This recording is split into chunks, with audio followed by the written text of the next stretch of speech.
everyone, today we will study about our Article 30. We were studying about cultural and educational rights.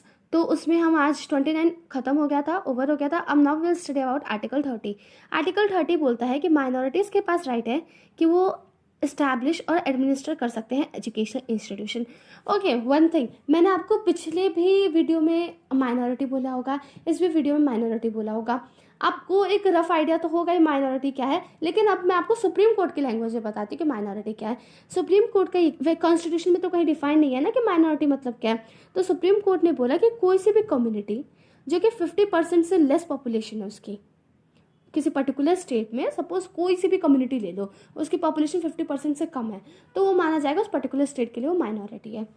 Okay, अब मैं आपको एक अगर linguistic basis पे अगर बात बताऊँ मैं आपको, मतलब लैंग्वेज के बेसिस पे, तो लैंग्वेज के बेसिस पे ना हमारे कंट्री में सारे ही लैंग्वेजेस माइनॉरिटी मानी जाएगी, क्योंकि ऐसी कोई सी भी लैंग्वेज नहीं है हमारे कंट्री में जो कि 50% से ज़्यादा बोली जाती हो. ठीक है, इस वजह से स्टेट लॉज बने हैं जिससे कि पर्टिकुलर स्टेट की नीड देखी जाए और अकॉर्डिंगली जो स्टेट है अपने लिए लॉ बना सके, क्योंकि क्या पता इस पर्टिकुलर स्टेट में ये वाली लैंग्वेज ज़्यादा बोली जाती हो. ओके, इस वाली लैंग्वेज दूसरी लैंग्वेज की कोई वैल्यू ना हो. तो इन्हीं सब बातों को ध्यान में रखते हुए स्टेट के पास राइट्स है, वो अकॉर्डिंगली लॉज बना सकते हैं.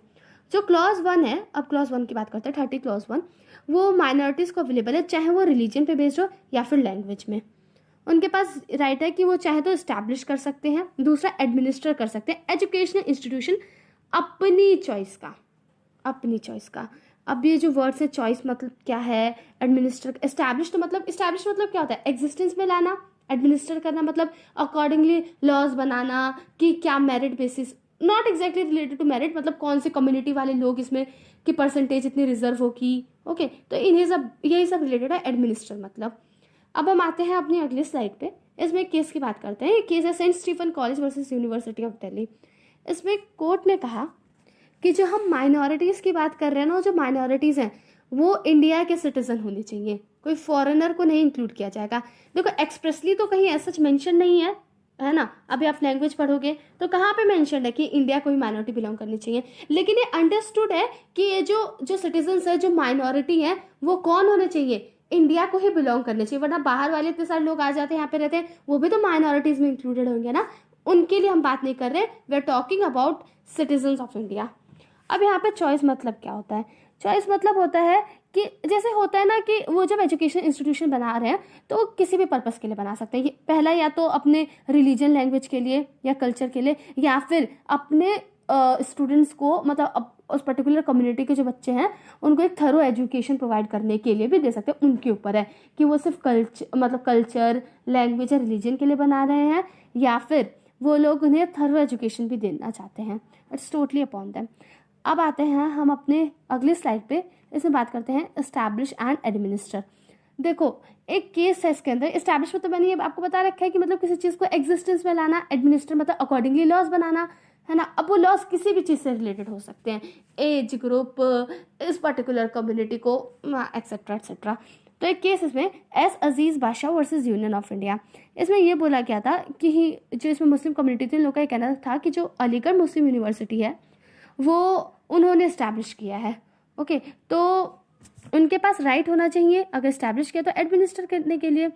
तो कोर्ट का जो जजमेंट है, कोर्ट ने बोला कि जो अलीगढ़ मुस्लिम यूनिवर्सिटी है वो एक सेंट्रल लेजिस्लेचर एक्ट के थ्रू बनी, ठीक है, जो कि 1920 में आया था. और मुस्लिम माइनॉरिटी ये नहीं कह सकती कि वो उसे एडमिनिस्टर करना चाहते हैं, ठीक है. तो वो सेंटर के पास उसका राइट है, मुस्लिम माइनॉरिटी के पास राइट नहीं है.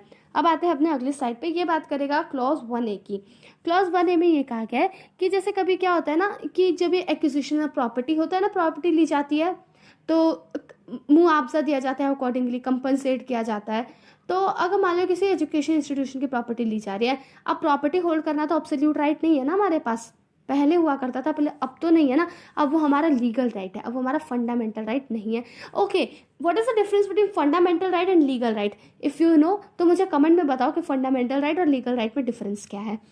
तो हाँ, तो इसमें वो ये बोला गया कि अगर सेंटर जो है, मतलब गवर्नमेंट जो है, इनके अगर प्रॉपर्टी ले रहे हैं, ठीक है, तो जो वो कंपनसेशन दिया जाए ना, तो कंपनसेशन के लिए अलग से लॉज बनाया जाए, उसमें इन बातों का ध्यान रखा जाए कि दोबारा से वो एजुकेशन इंस्टीट्यूशन सेटअप किया जा सके, अकॉर्डिंगली हायरिंग वगैरह करी जा सके। मतलब जो हमारे पास राइट है ना क्लॉज 1 में कि right to administer education institution, है ना, अपने अफेयर्स, मतलब अब उस हिसाब से पैसा दे कि मतलब जो चीज़ गई है वो दोबारा से वापस ला सकें वो माइनॉरिटी पीपल।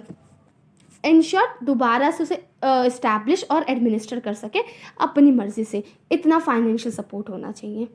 अब आते हैं अगले स्लाइड पे, यहाँ पे बात करते हैं क्लॉज 2। क्लॉज 2 ये कहता है कि जब भी स्टेट फंडिंग करता है ना, तो जब भी स्टेट फंडिंग करता है ना, तो उसे डिस्क्रिमिनेट नहीं करना कि ये लोग इस पर्टिकुलर कम्युनिटी को, माइनॉरिटी को बिलोंग करते हैं तो हम इन्हें फंडिंग करेंगे, नहीं। स्टेट जो है वो बिल्कुल भी नहीं डिस्क्रिमिनेट कर सकता। अगर कोई सेम फुटिंग में है तो उनके बीच में बिल्कुल भी वो डिस्क्रिमिनेशन नहीं कर सकता कि ये इस माइनॉरिटी को बिलोंग करता था इस वजह से मैंने इसे देता, नहीं।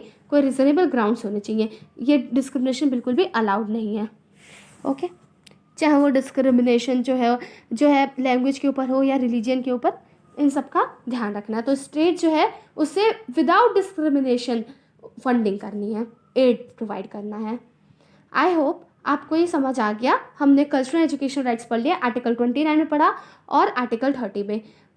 और आर्टिकल 29 में हमने बात करी कि कंजर्वेशन की बात करी, एजुकेशन इंस्टीट्यूशन से भी रिलेटेड बात करी, और आर्टिकल 30 में भी कि जब प्रॉपर्टी ली जाए तो क्या क्या rights. Okay, if you want you can revise it, है ना। तो जो प्रॉपर्टी ली जा रही है तो जो कंपनसेशन सेट होना चाहिए, कितना अमाउंट होना चाहिए, किन बातों का ख्याल रखना चाहिए कि स्टेट जो है डिस्क्रिमिनेट ना करे फंड करते हुए।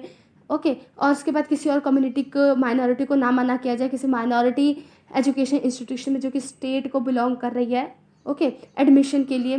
तो इन सब बातों का ध्यान रखना है, इसमें हमने यही पढ़ा था। I hope you like this video. Thank you for watching this video. Please do like, share and subscribe this channel.